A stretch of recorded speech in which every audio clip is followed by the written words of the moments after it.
Full ഇപ്പോൾ നമ്മൾ ചർച്ച ചെയ്യുന്ന മിക്കവാറും ഈ പുറത്തു വന്ന എക്സിറ്റ് ഫലങ്ങളിൽ 11 കണ്ടപ്പോഴല്ലേ അതൊരു കണ്ടിട്ട് BJP-ക്കാർ തന്നെ ഞെട്ടിയിട്ടുണ്ടാവും. കാരണം അവർ തന്നെ എണ്ണിയിട്ടും കൈവരലാൽ എണ്ണിയിട്ട് തന്നെ അവർ 10 എത്തുന്നുണ്ടാവില്ല, പിന്നെയാണ് 11 എന്നുള്ളത്. ഏതായാലും സർവേ ഫലം കണ്ട് അവർ ഞെട്ടിയിട്ടുണ്ട്. പിന്നെ BJP-യെ സംബന്ധിച്ചിടത്തോളം തൂക്കുസഭ പ്രവചിക്കുന്നത്.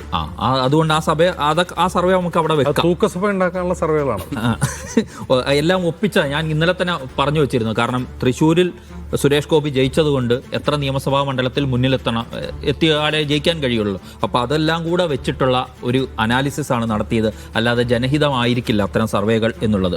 യഥാർത്ഥത്തിൽ ഈ തെരഞ്ഞെടുപ്പിന് ശേഷം BJP-യുടെ ഒരു സോണൽ യോഗം ചേർന്നിരുന്നു. BL സന്തോഷ് നേരിട്ട് പങ്കെടുത്ത ആ യോഗത്തിലുണ്ടായ ഏറ്റവും പ്രധാനപ്പെട്ട വിലയിരുത്തൽ BJP കേന്ദ്ര നേതൃത്വത്തിൻ്റേത് എന്ന നിലയിൽ തന്നെ പറഞ്ഞത്, കേരളത്തിൽ BJP-ക്ക് മുന്നോട്ട് പോകണമെങ്കിൽ ശക്തമായ മുന്നണി സംവിധാനം, ഇപ്പോഴുള്ള ഈ NDA എന്ന സംവിധാനമല്ല, അത്രയും വലിയ ശക്തമായ പാർട്ടികളെ കൂട്ടുപിടിച്ചുകൊണ്ടുള്ള ഒരു മുന്നണി സംവിധാനം ഉണ്ടെങ്കിൽ മാത്രമേ വിജയിക്കാൻ കഴിയുന്ന അവസ്ഥയിൽ, അല്ലെങ്കിൽ കാലങ്ങൾ കാത്തിരിക്കാൻ വേണ്ടി വരും എന്ന തരത്തിലുള്ള വിലയിരുത്തൽ അവർ തന്നെ നടത്തുമ്പോഴാണ് ഇത്. ഇനി അവർക്ക് നേരത്തെ തുറന്നിട്ടുള്ള മണ്ഡലം ഏതാണ്? നിയമമാണ്. നിയമം തന്നെ BJP-ക്കാർ പോലും ഉറപ്പിച്ചു പറയുന്നില്ല ഇപ്പോൾ ജയിക്കുമെന്ന്. അതിനവർ കുറേ സിദ്ധാന്തങ്ങൾ പറയാണ്. ചെറിയ ഭൂരിപക്ഷത്തിനെങ്കിലും ജയിക്കും. അതിനവർ കാരണം പറയുന്നത് മുസ്ലിം വോട്ട് ആ മണ്ഡലത്തിലുള്ളത് സ്പ്ലിറ്റ് ആവണം, അത് ശബരിനാഥനും ശിവൻകുട്ടിക്കുമായി പോകണം. കഴിഞ്ഞ തവണ ശിവൻകുട്ടിക്ക് മൊത്തത്തിൽ പോയി, അതുണ്ടാവരുത്. അങ്ങനെയാണെങ്കിൽ ജയിക്കാം. പിന്നെ അതുപോലെ തന്നെ K. മുരളീധരൻ കഴിഞ്ഞ തവണ കോൺഗ്രസിനായി പിടിച്ച അപ്പർ ക്ലാസ് വോട്ടുകളുണ്ട്. ആ അപ്പർ ക്ലാസ് വോട്ടുകൾ പൂർണ്ണമായും ശബരിനാഥന് സമാഹരിക്കാൻ കഴിയില്ല എന്നൊരു സിദ്ധാന്തം അവർ വിശ്വസിക്കുകയാണ് BJP-ക്കാർ. അങ്ങനെ വരുമ്പോൾ ആ വോട്ടുകൾ BJP-യിലേക്ക് തിരികെ എത്തുമെന്നും, അതായത് അതിന് മുമ്പത്തെ തെരഞ്ഞെടുപ്പിൽ BJP ജയിച്ചപ്പോൾ ആ വോട്ടുകൾ BJP-ക്ക് കിട്ടിയതാണെന്നും അതിങ്ങനെ തിരികെ എത്തും. പിന്നെ അതുപോലെ തന്നെ ഈ തമിഴ് കൾച്ചറുള്ള വോട്ടുകളുണ്ട്, ആ വോട്ടുകളൊക്കെ തിരികെ BJP-യിലേക്ക് വരും എന്നൊക്കെയുള്ള ഒരു വിശ്വാസത്തിൻ്റെയും നിഗമനത്തിൻ്റെയൊക്കെ അടിസ്ഥാനത്തിലാണ് നിയമം പോലും അവർ ജയിക്കുമെന്ന് പറയുന്നത്, അല്ലാതെ അവർ ഉറപ്പിച്ച് ജയിക്കും എന്ന് പറയില്ല. പിന്നെ അവർക്ക് മുന്നിലുള്ള ആകെയുള്ള സാധനം എന്ന് പറഞ്ഞാൽ കഴിഞ്ഞ തദ്ദേശ തെരഞ്ഞെടുപ്പിലെ കണക്കാണ്. അവിടെ നോക്കുമ്പോൾ നേമത്ത് 5049 വോട്ടിൻ്റെ ലീഡ് തദ്ദേശ തെരഞ്ഞെടുപ്പിൽ ലഭിച്ചിട്ടുണ്ട്. പിന്നെ ഒരു മണ്ഡലം വട്ടിയൂർക്കാവിലാണ് തിരുവനന്തപുരത്ത് തദ്ദേശ തെരഞ്ഞെടുപ്പിൽ ലീഡ് കിട്ടിയത്. അവിടെ 2497 വോട്ടുണ്ട്. വലിയ ശുഭാപ്തി വിശ്വാസമുള്ള തിരുവനന്തപുരത്തെ ഏറ്റവും വലിയ BJP-ക്കാരൻ പോലും വട്ടിയൂർക്കാവ് ഏതായാലും ഇത്തവണ BJP ജയിച്ചു കയറുമെന്ന് കരുതുന്നില്ല. പിന്നെ ഈ സർവേയിൽ പറഞ്ഞ 3 സീറ്റൊക്കെ എവിടുന്ന് നമ്മൾ ഇനി കഴക്കൂട്ടത്തിന്റെ കാര്യം എടുത്തു കഴിഞ്ഞാൽ, കഴക്കൂട്ടം അവർ വല്ലാതെ പ്രതീക്ഷിക്കുന്ന ഒരു മണ്ഡലമാണ് എന്ന കാര്യത്തിൽ നമുക്കാർക്കും സംശയമില്ല. പക്ഷേ കഴക്കൂട്ടത്ത് BJP-യിൽ പ്രശ്നങ്ങളുണ്ട്. ഈ ശബരിമലയുടെ വിഷയത്തിൽ കടകംപള്ളി സുരേന്ദ്രന്റെ വീട്ടിലേക്ക് BJP-ക്കാർ ഒരു മാർച്ച് നടത്തിയിരുന്നു. അവിടെ 6 കൗൺസിലർമാർ, BJP-ക്കാരായ 6 കൗൺസിലർമാർ എന്താ ചെയ്തതെന്നറിയോ?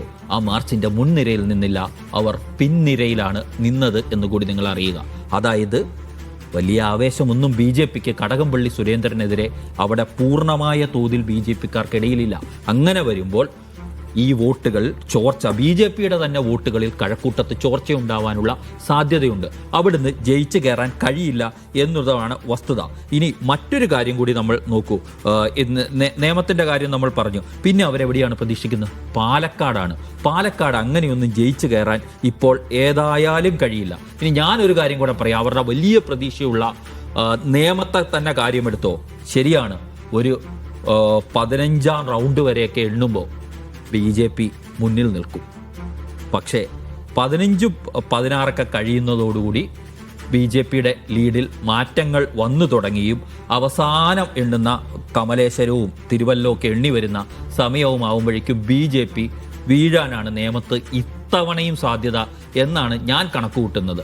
കാരണം അവിടുത്തെ മുസ്ലിം വോട്ട് ഈ പറയുന്നത് പോലെ സ്പ്ലിറ്റ് ചെയ്യപ്പെട്ടിട്ടില്ല എന്നുള്ളത് തന്നെയാണ് പ്രധാനപ്പെട്ട കാരണം. അതുപോലെ തന്നെ ഒരു 27,000-ത്തിലധികം വോട്ട് ശബരിനാഥൻ പിടിക്കണം എന്നൊരു കണക്കുകൂടിയുണ്ട് ശിവൻകുട്ടി ജയിച്ചു വരാൻ. ആ വോട്ട് ശബരിനാഥൻ സമാഹരിക്കും എന്ന് തന്നെയാണ് ഞാൻ കരുതുന്നത്.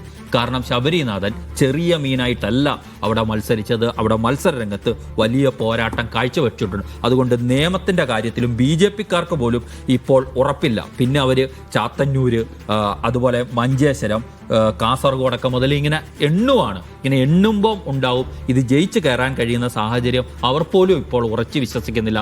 നേരത്തെ പാലക്കാട് ലിസ്റ്റിലേ അതൊക്കെ ഇങ്ങനെ നമ്മൾ പറയും 11 എണ്ണിയെടുക്കാനാണെങ്കിൽ ഇങ്ങനെ BJP കഴിഞ്ഞ തവണ രണ്ടാമതെത്തിയ മണ്ഡലങ്ങൾ എന്നൊക്കെ പറഞ്ഞ് നമുക്കിങ്ങനെ എണ്ണി പിടിക്കാം. അവിടെ പോലും അവർ തൃപ്പൂണിത്തറയിലൊക്കെ ആരെയാണ് സ്ഥാനാർത്ഥിയാക്കിയെന്ന് നമ്മൾ ആലോചിക്കണം. 2020 കൊടുക്കുകയല്ലേ ചെയ്തു.